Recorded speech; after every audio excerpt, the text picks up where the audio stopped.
Employees know that the one thing they can do to get a good performance review is get the manager to like them. January 19th, 2011. In this edition of UCLA Newsweek, Kill Their Performance Review.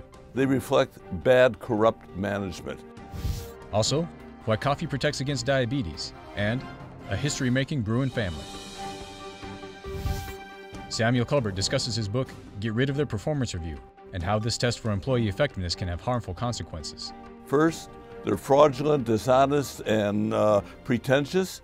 And second, they reflect bad, corrupt management. Employees know that the one thing they can do to get a good performance review is get the manager to like them. We don't wind up with good management where employees are working to get results for the company. We wind up with employees working to please their boss, and their bosses are all imperfect. In fact, that's what we got in the workplace. We just seem to have a lot of imperfect people who are so focused on one another's faults that they're not paying attention to one another's strengths.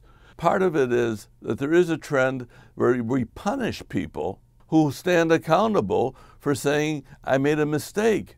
What we should be doing to hold them accountable, did you learn the lesson? Another issue, how management has misinterpreted hierarchy. We need hierarchy for making decisions, but we don't want hierarchy in relationships.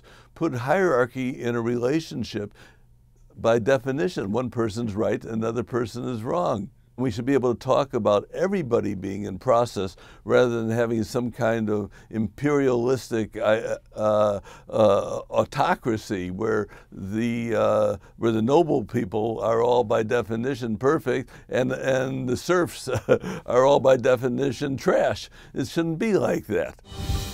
And now we'll look at more developments at UCLA.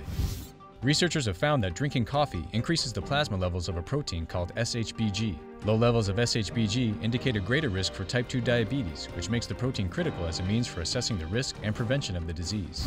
In his book, Family of Shadows, alum Garin Hovhannisyan details his family's relationship with history and UCLA. This begins with his great-grandfather's escape from the Armenian genocide and success as a farmer, to his grandfather Richard's evolution from assimilated kid to Armenian-American scholar at UCLA, and Father Rafi's transformation from lawyer to politician in his native Armenia. And all this while Armenia rose from destruction and diaspora to rejoin the community of nations in 1992.